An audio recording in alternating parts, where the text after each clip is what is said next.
zvanījāt un satiekoties teicāt par to, ka mūs visus ir šokējuši šie te jaunie apkuras rēķini.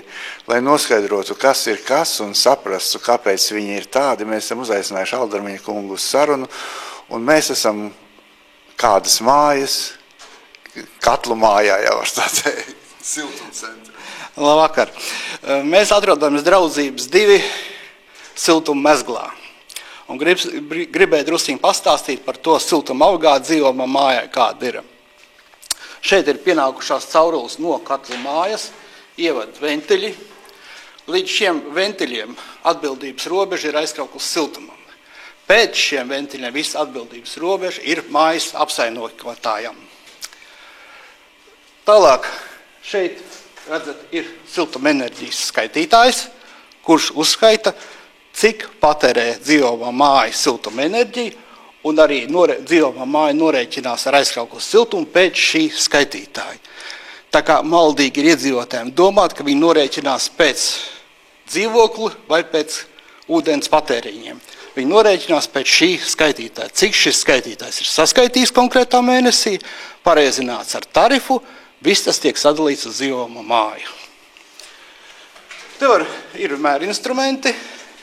Var redzēt, ka no katla mājas pienāk 81 grādus, atpakaļ uz katla māju ir 42 grādi ūdens temperatūra.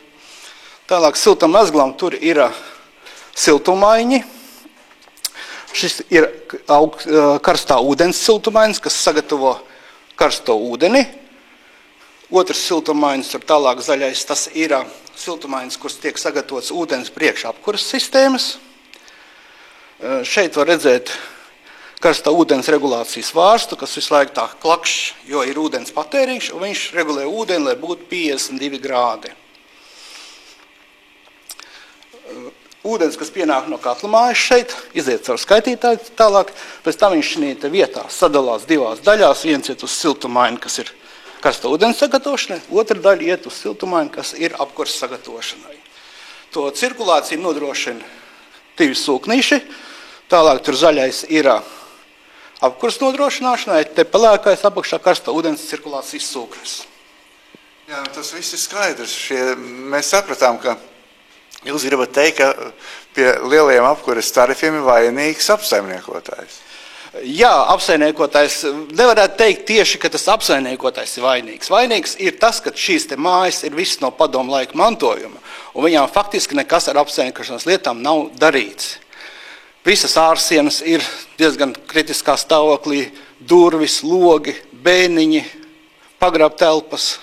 Tas viss ir tāds, kāds viņš ir bijis padomu laikā, tāds viņš ir pašlaik. Jā, bet tīri vienkārši, kā var izskaidrot to? Nu, es saprotu, viss šī sistēma ir skaidra, bet, piemēram, salīdzinot decembru un janvāri, labi, janvārī bija kaut kādas dienas tie lielie mīnusi, bet temperatūras bija, salīdzinoši augstas, pat plusos bija. Un decembrī rēķins bija normāls, bet janvārī viņš jau ir par kādiem 30–40% lielāks.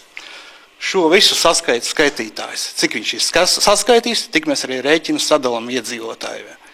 Mēs nerēķinām atkarīgā no ārgaisa temperatūras nekā. Mēs rēķinām, ko saskaita skaitītājs. Cik ir patērēts mājā, tik arī sadalām. Bet redziet, blakā mums ir Draudzības 3 dzīvojamā māja, kur siltuma patēriņš ir par 40% janvārī mazāks nekā šai Draudzības 2 mājai. Šeit es speciāli atvedu uz dzīvojamā māju, kur ir tarifs par 1 kvadrātmetru, lats 16. Draudzības 3 dzīvojamā mājai vidējais, tur katram ir savi alokātori, katrs norēķinās pa savu dzīvoklī, var regulēt dzīvoklī. Tur vidējais patēriņš ir 60 centīmi, uz pusi mazāk. Un tas ir tikai pateicoties, tas, ka šī mājā veikt ir energoefektivitātes pasākumi. Tas nozīmē, ka tagad februārī, kur puse februāra bija pie 25 grādiem, būs rēķini vēl lielāki. Šeit mēs varam apskatīties, te ir siltuma skaitītājs. Pašlaik ir saskaitīts 5479 rādījumi. Un ir žurnāls katrā siltummezglā. Iepriekšējais rādījums ir 425. Tātad starpība ir 54 megavatstundas. 54 megavatstundas mēs sareizinām ar tarifu 32,75. tas sanāk kaut kur pie 2000. Šai mājai kvadrātmetri arī ap 2000 ir. Tad jau viens lats par kvadrātmetru. Jau šodienu, jā. Bet vēl februāris ir tikai pusē. Faktiski tur jāatņem nost, kas aiziet uz cirkulāciju karstam un karstamūdenim jāatņem nost. Ja bišķi mazāk būtu, bet tā rupi rēķinot lats ir. Kas būtu iedzīvotājiem tagad jādara? Jāiet pie laumas un jālūdz, lai siltina viņa mājas? Tas ir viena lieta, ir siltināt mājas, ja, bet vajadzētu arī tomēr veikt tādas pasākums, kā veikuši Lāčplēša 33, arī Draudzības 3 māja, kad ir uzstādīta alokātori uz radiatoriem. Un katrs var regulēt savu siltumu patēriņu katrā istabā un arī maksāt par to, ko rāda viņa uzrādītais alokators. Tas ir ļoti dārgi. Tas atmaksājās. Bet tad iedzīvotājs zina, par ko viņš konkrēti maksā. Ja viņam dzīvokli ir karsts, viņš nogriež siltumu mazāk un maksā mazāk. Jā, jo, teiksim, ir tādas, tajā pašā Lāčplēša 33, ja, tur ir dzīvokļiem, kur ir janvāra mēnesi bija par kvadrātmetru 20 centīm, 21 centīms, bet ir dzīvoklis, kur maksā arī 98 centīm par kvadrātmetru. Viņš grib dzīvot 25 grādos, viņam ir uzgriezts lielāks patēriņš. Skaidrs. Esam visu sapratuši, cienījamie skatītāji. Es ceru, ka jā. Paldies par izsmejošu atbildi. Lūdzu. Šodien aizskrauklē jūs esat saicinājusi praktiski visus Vecā rajona pašvaldību vadītājus. Kāds bija sapulces mērķis? Tātad mēģināt rast idejas un risinājumu, kā atrisināt jautājumu par nevienlīdzīgo ambulatoro kvotu sadalu Latvijas Republikā. Un atsaucība bija no kolēģiem, nevar teikt no kolēģiem, no pašvaldību vadītājiem. Atsaucība ir liela, interesētība liela, jo katra pašvaldība jau ir atbildīga par šo veselības aprūpas pakalpojumu pieejamību saviem iedzīvotājiem. Un viņi jau šo pakalpojumu pieejamību var nodrošināt tikai caur ārstniecības iestādi. Un tad ir sanācis, ka mūsu rajonā vienīgā ārstniecības iestāde, kas sniedz šādus pakalpojumus, esam mēs. Faktiski vajadzēja aizkrauklu saglabāt tāpat kā Jēkabpili, kā tādu medicīnisko centru. To vairs izdarīt principā nevar. Mēs varam runāt, kā vajadzēja, kā nevajadzēja, bet diskriminēt mūsu iedzīvotājus tajā viedoklī, kad viņam ir rindā jāgaida 4-5 reizes ilgāk uz pakalpojumu nekā citam Latvijas iedzīvotājiem, tas nav adekvāti. Jūs domājat, ka izdosies kaut kas? Nav jau variantu. Bet sakiet, vienu lietu, ko es nesaprotu, un daudz cilvēku arī nesaprot. Tagad tā nauda medicīna ir tādā līmenī, kā bija 2005.–2006. gadā. Tad strādāja visas slimnīcas, visi pakalpojumi tika nodrošināti. Tagad ir tāda pati nauda un nevar nodrošināt. Kāpēc? Pirmkārt, ja mēs salīdzinām ar 6. gadu izmaksas, tad komunālajie pakalpojumi ir reiz trīskāršojušies, ja ne četrkāršojušies, medikamentu izdevumi ir droši vien trīskāršojušies, un būtiskākā loma, ko šajā gadījumā spēlē, ir tas, ka mums pacients ir jāizmeklē un jāārstē pēc rietumu visklasiskākajām metodēm, un tu nedrīkst izlaist nevienu ārstniecības posmu, un mēs nedrīkstam vairs izmeklēt pacientus tādā veidā, kā to darīja pirms 30 gadiem. Ja? Tātad obligāti izmeklējumi, obligāti pie tādām slimībām tikai datortomogrāfs, un viss šīs tehnoloģijas un izmeklējumi sastāv ļoti lielu naudas summu. Cik jums apmēram pietrūkst, ja vajadzētu tagad nodrošināt, tā kā jūs esat iecerējusi visu? Tātad minimālais, lai vispār nodrošinātu ministra kabineta noteikumam atbilstošo minimālo pakalpojumu apjomu 65% apmērā, ir apmēram 110 000 latu gadā. Tas ir minimums, kas valstī būtu jānodrošina obligāti. Tas jau arī, protams, neatrisinās jautājumu, jo tādā gadījumā mūsu iedzīvotājiem būs kvota pieejamā 9 lati apmēram uz cilvēku iedzīvotāju, bet vēl joprojām Latvijā ir vietas, kur ir 22 lati un 24 lati uz vienu iedzīvotāju. Šī kvota un šī veselības pakalpojuma pieejamība tur ir daudz lielāka nekā pie mums. Jūs cerat, ka izdosies kaut ko panākt? Nav jau variantu, bet mūsu iedzīvotāji nav vainīgi, kad Anna dzīvo Gaismas ielā Aizkrauklē, un Anna, kas dzīvo Dobelē Gaismas ielā, ar ko viņas ir tik dažādas, viņas ir pilnīgi vienādas. Pareizi. Paldies par sarunu, lai jums izdodas, turēs mīkšķis. Paldies. Bieži gadās tā tikties ar kolēģiem, bijušajiem un esošajiem no Vecā rajona. Īsnībā es domāju, ka jā, mēs itin bieži, īpaši mēs aizkraukli esam iniciatori sanāk kopā, lai koordinētu kaut kādu savu rīcību. Vai tas ir izglītības joma, vai kultūras joma, vai sporta joma, šajā gadījumā medicīnas joma.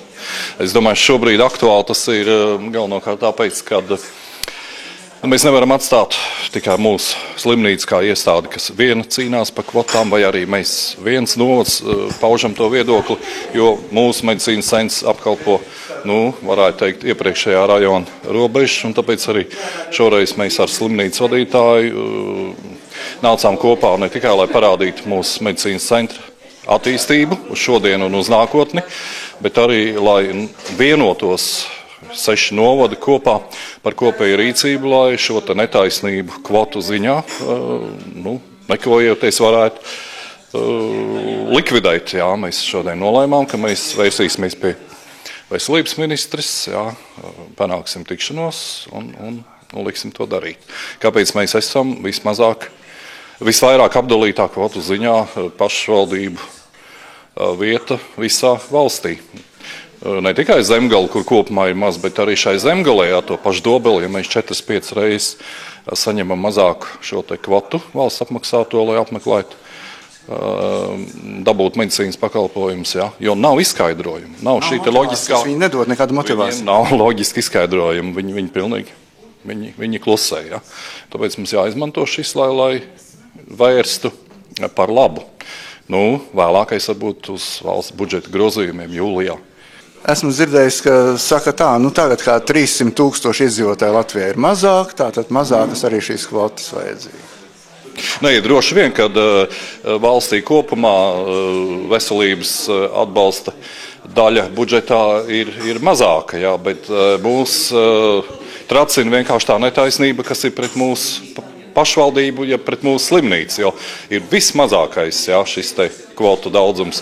Tā pašā laikā nav tam nekāda loģiska izskaidrojuma. Par to mēs esam sanākuši kopā un mēs esam gatavi cīnīties. Mēs tagad runāt par politiskām lietām, bet man liekas, tā bija liela kļūda likvidēt rajonus, jo tad rajons bija spēcīgāka vienība un varēja šīs pašvaldības kopā cīnīties un aizstāvēt savu viedokli.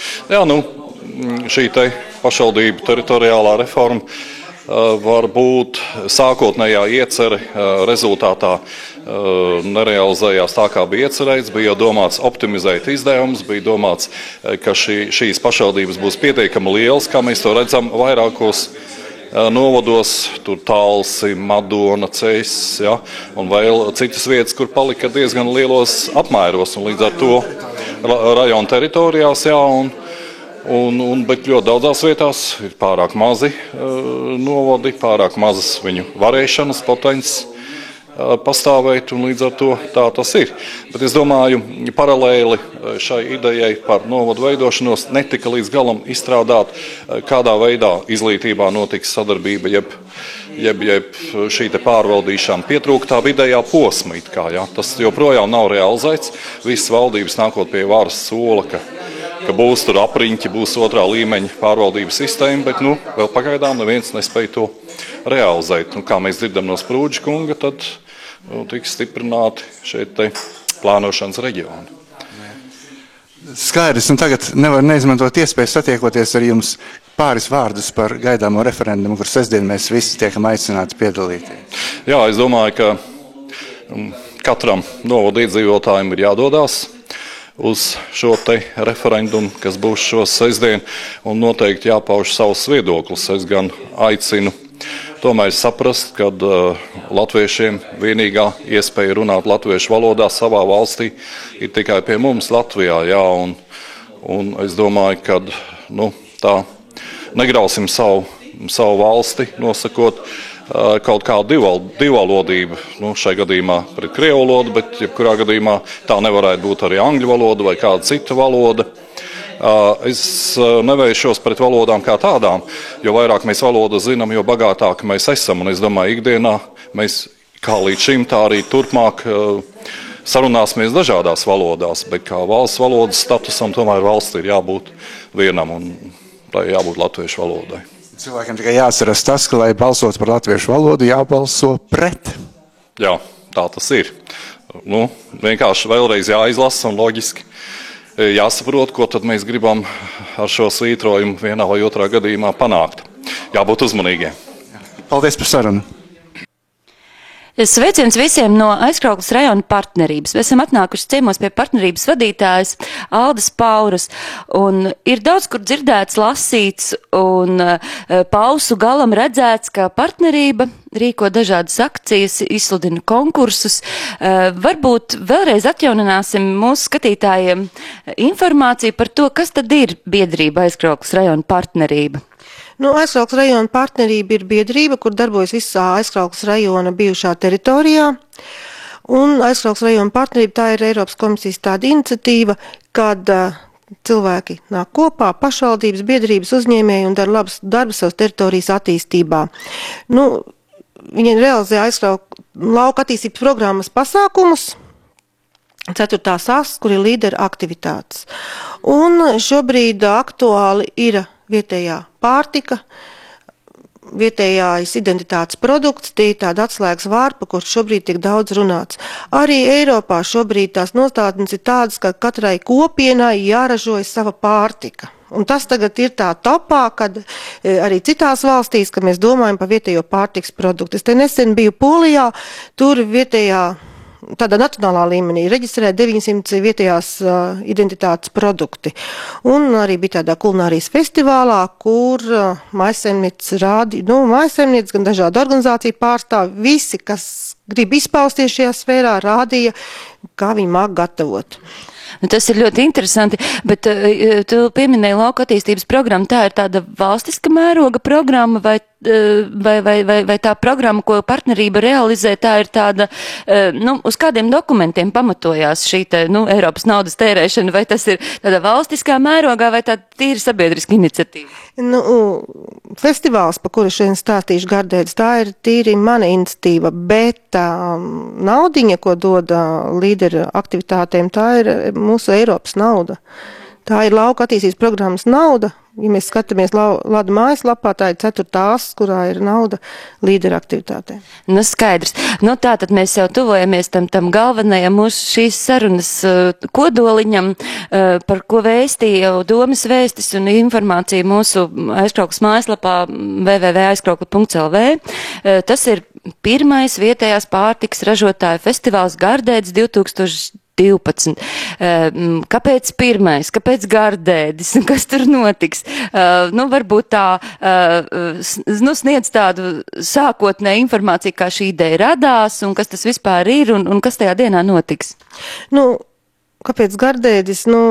Viens pats cilvēks nevar neko izdarīt. Protams, mans lielākais atbalstītājs ir Aizkraukles vēstures muzejs Kalnaziedi. Viņi ir izveidojuši biedrību Kalnaziedi godi. Un arī Dzintrē cepurē interesē arī apzināt tīri no kultūras mantojuma viedokļa, kāds tad ir mūsu vietējais produkts. Tas ir interesanti, ka pārtikas ražošana vai kāds produkts tiek arī piesaistīts tam kultūra vēsturiskajam mantojumam. Tas tā ļoti reti notiek, bet manuprāt, tas ir ļoti interesanta lieta un tieši ar muzejs, ka iesaistās šajā visā lietā, tas ir divkārt interesanti. Un kā te jūs nokļūsiet līdz tam produktam? Jā, tas vēl ir labs jautājums. Es domāju, to mēs redzēsim 17. februārī. Šobrīd vēl mēs tā īsti neesam nolikuši nekādas robežas. Var nākt visi, var izpausties visi. Kas būs mūsu vietējais produkts? Es domāju, to mēs sapratīsim vēlāk, ka mēs būsim vairāks tāds festivāls uzrīkojuši. Es šobrīd domāju, ka gan var nākt, es domāju, šeit nelielie, te ir domāts maziem un jaunām iniciatīvām, var nākt gan tie, kuri jau kaut ko ražo un grib tā kā popularizēt un apzināt un sanāk kopā un domāt, kā es savu produktu var attīstīt. Un otrais, arī tie cilvēki nāk, kas tikai grib kaut ko, kam vispār vēl nav varbūt idejas īsti, bet viņi māk kaut ko gatavot, viņiem kāda sena recepte ir vai kāda ideja, ko varētu izveidot. Tad varbūt viņš pats to nedarīs, bet kāds cits paņems to ideju un realizēs. Var sakot, galvenais mērķis ir šobrīd apzināt un noskaidrot. Apzināti noskaidrot tātad unikālu recepšu, senu recepšu un tieši tādu pārtikas produktu radīšanu no Latvijā audzētiem produktiem, mājās gatavotu unikālu produktu. Un mēs jau tagad lēnām esam nokļuvuši pie šīs dienas programmas, kas tajā dienā notiks. Tātad 17. februārī visi tiek aicināti uz Aizkraukas pilsētas kultūras namu, un tur notiks tātad šis te festivāls Gardēdis 2012, un programmā būs tātad viena daļa būs, es saprotu, ka degustācija, kurā piedalīsies tātad no vienas puses tie ražotāji, produkta veidotāji, no otras puses apmeklētāji. Kā tu nokļūsi līdz šiem ražotājiem? Tu viņus esi uzrunājusi jau, vai tas ir tā kā caur sludinājumiem, vai tu zini, cik jau tev varētu būt tādi? Ir daļa, kuras es zinu, daļu gaidu, kur vēl pieteiksies. 3:00 sāksies mums tāda mūsu vietējā konferencīte, kur mēs apzināsim tos, kuri mums jau ir, un viņi sev prezentēs arī, tie, kur būs atnākuši, viņi stundu prezentēs sevi. Tad nogaršosim visu produkciju, un tad ieradīsies ārzemju viesis no 19 valstīm Eiropas. Tas ir pārsteidzošs skaitlis, 19 valstis Aizkrauklē, un viņi arī atvedīs pārtiku, vai viņi ir ražotāji, vai viņi ir tikai ideologi šai visai lietai? Viņi ir interesanti par vietējo pārtikas produktu, jo tās arī būs vietējo rīcības grupas citās Eiropas valstīs. Viņi, laikam gan neatvedīs, varbūt kāds atvedīs, un būs atvērts arī te piedalīt. Kādu pīrādziņu kabatā, ja, no Norvēģijas, piemēram.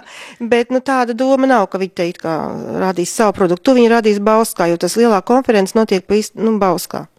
Tad šim te Aizkraukas festivālam paralēli notiek arī vēl kāda cita lielāka aktivitāte. Ja? Kas tas ir? Tas ir tāds starptautiska līmeņa konference Bauskā, ko rīko Latvijas lauku fórums. Un vēl es nepateicu, ka Latvijas lauku fórums Aizkraukas rajona partnerības teritorijā veic pētījumu par vietējo pārtikas produktu un atbalsta sistēmas izveidi. Tā kā šiem ražotājiem, kas piedalīsies, viņiem būs iespēja nākt tālāk un savu ideju tālāk virzīt, lai izstrādātu projektu, lai dabūtu ar Eiropas naudiņu, un viņi arī varēs nākt šajā pārtikas grozā, šī atbalsta sistēma tiks veidota, kurā mēs palīdzēsim arī pārdot un tā kā virzīt tirgū to visu.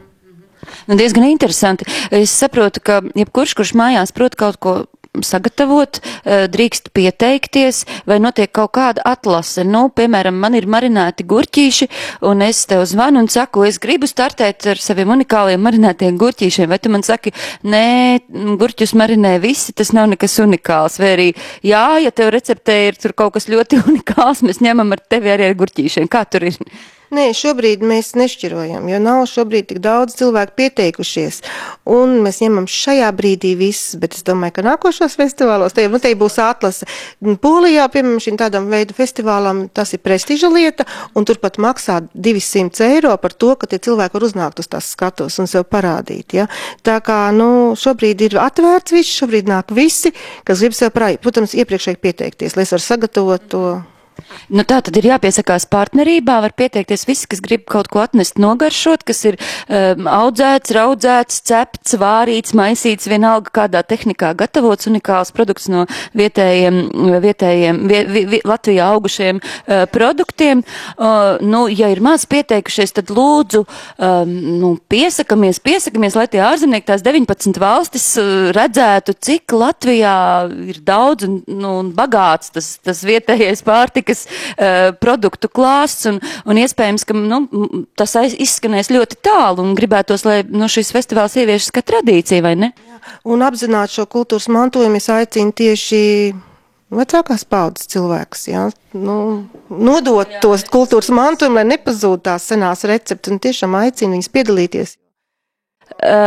Ir telefoni ievietoti gan Aizkraukas mājaslapā, gan lasiet pēdējās domas vēstis, kas ir katram pastkastītē, kur ir tuvāka informācija par šo festivālu, piesakaties. Apmeklētāji taču droši drīkst nākt, un es lasīju arī, ka būs tāda tā kā, kultūras programma, ka būs iespēja arī apmeklētājiem tā kā balsot, vai apmeklētāji balso, vai visi balso. Un ir nominācijas, ja? 7 nominācijas. Un kādas tās nominācijas ir? Varbūt cilvēkiem var parosināt prātu, kādā virzienā tur gatavot? Nominācija būs Tās būs 7, un tā balva būs pārtikas gros, īsts gros ar vietējo pārtikas produktiem. Nu, ideāli, jā. Nu, tā tad tur var gatavot unikāla sena recepte, tur produkts bērniem, vietējais produkts ar dzimtas stāstu.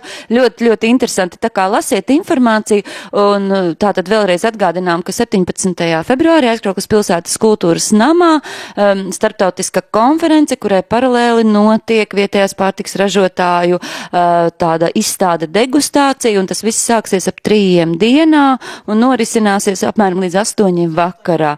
Tā kā laipni lūgti piefiksēt šo datumu, saspicēt ausis, sasprasīt vecmāmiņām, vectēviem unikālās receptes, ātri sacept maizītes, savārīt putras, sabrūvēt alu un doties pie mums uz šo festivālu, bet pirms tam piesakoties pie Aldas Pauras Aizkraukles rajona partnerībām.